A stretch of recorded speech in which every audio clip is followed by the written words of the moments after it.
ખેરાલુ તાલુકાના ચીમનાભાઈ ચોકડી પાસે ફરી ચોરોનો તરખાટ 15 થી 20 દિવસમાં બીજી વખતે ચોરીની ઘટના। ખેરાલુ તાલુકાના ચીમનાભાઈ ચોકડી નજીક આવેલા ઠાકોરવાસ વિસ્તારમાં ફરી એકવાર ચોરીની ઘટના સામે આવતા સ્થાનિકોમાં ભયનો માહોલ ફેલાયો છે। માત્ર 15 થી 20 દિવસના ટૂંકા ગાળામાં વિસ્તારમાં બીજી વખતે ચોરી થતાં સ્થાનિકોમાં ભારે ચિંતા વ્યાપી છે। અગાઉ રાત્રિના સમયે બહાર સૂતેલા સુરેશજી પહેલાજી ઠાકોરનો ₹15,000થી વધુનો કિંમતનો મોબાઈલ ફોન ચોરાઈ ગયો હતો। તે ઘટનાનો ભેદ હજુ સુધી ઉકેલાયો નથી। ત્યાં જ હવે તેમની બાજુમાં રહેતા વિક્રમજી બાલાજી ઠાકોરની એક્ટિવા નોંધણી નંબર JJ2ED 3940 નંબર ધરાવતી એક્ટિવા મોડી રાત્રે અજાણા ચોરોએ ચોરી કરી ફરાર થઈ ગયા હોવાનું સામે આવ્યું છે।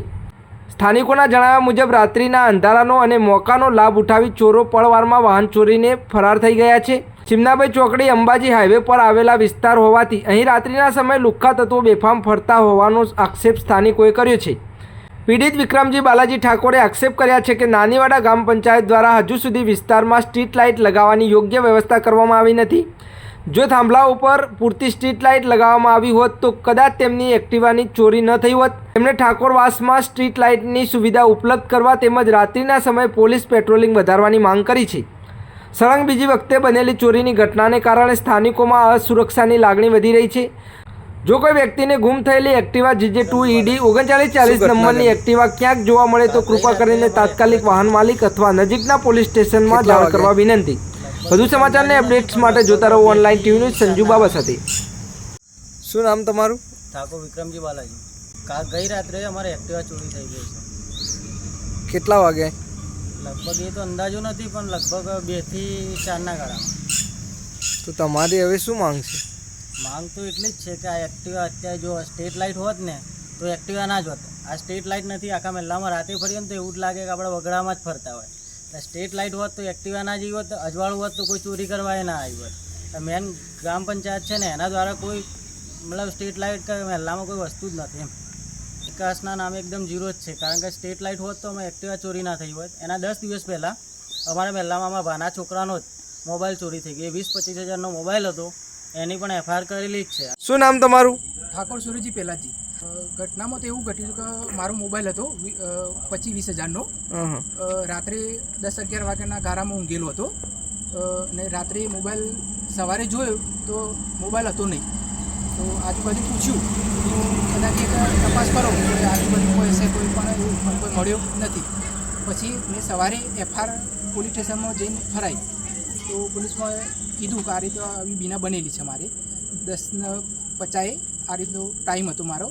તો જમાદાર સાહેબે એવું કીધું કે હા વાંધો નહીં, આપની અરજી હું લઉં છું અને તપાસ કરશું, પણ આજ સુધી કોઈ તપાસ થઈ નથી કે કોઈ FIRથી કોઈ જમાદારનો ફોન આવ્યો નથી અને 15-20 દિવસ જેવું થયું છે। અત્યારે હાલમાં શું બીજી ઘટના ઘટી છે? એવી ઘટના બની છે કે અમારા સગા કાકાનો છોકરો છે, એમને રાત્રે એક્ટિવા હતી તો ઘર આગળ પડી છે, આજુબાજુ બધા ઊંઘેલા છે, બધું સારું છે અને રાત્રે સવારે વહેલા જોયું તો એક્ટિવા હતી નહીં। તો એ લોકોએ આજુબાજુમાં પૂછ્યું કે કોઈ એક્ટિવા કોઈ સગાવાળો કોઈ મિત્ર કોઈ લઈ ગયું છે તો કે ના નથી લઈ ગયા। તો પૂછ્યું તો પછી એ લોકોએ સવારે એ લોકોએ પણ સવારે એક અરજી કરાવી દીધી છે કે અમારા આ રીતના રાત્રે એક્ટિવા હોય છે। તો સાહેબે જવાબ આપ્યો કે વાંધો નહીં, અમે ચેક કરશું।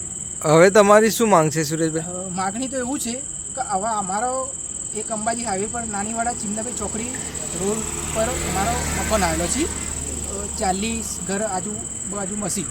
હવે અમારી માગણી એવી છે કે એક તો રોડ ઉપર તો અમારું ઘર છે બરાબર, આજે મોબાઈલ ગયું, કાલે આ એક્ટિવા ગઈ, કાલે કોઈ મોટી ચોરીનો પ્રશ્ન બન્યો બરાબર। તો હવે હાલના પોઝિશનમાં સરકાર ઘણી સુવિધા આપે છે જે જોવાય માગણી પ્રમાણે, પણ અમારા આજ સુધી આટલા ઘરમાં કોઈ લાઇટની પણ સુવિધા નથી આપી। તો અમારે સરકારને એવી માગણી છે કે અમને લાઇટ LEDનું આ આટલું સરકાર સાંભળે તો અમારું સારું। એટલું હવે સરપંચશ્રીને આટલું રજૂઆત હું કરવાનું છું તો સરપંચશ્રી આધારે લેટર પ્રમાણે કોઈ માગણી પ્રમાણે અમારું આટલું LED લાઇટની સુવિધા આપે તો વિનંતી। શું નામ તમારું? દલીબેન। શું ઘટના ઘટી હતી તમારે? મારા બાબલા મોબાઈલે ખાટલા પરથી ચોરાઈ જતો, અઠવાડિયું થયું। એટલે આમ લાઇટો નહીં ના કોમ ચોરી ના થાય।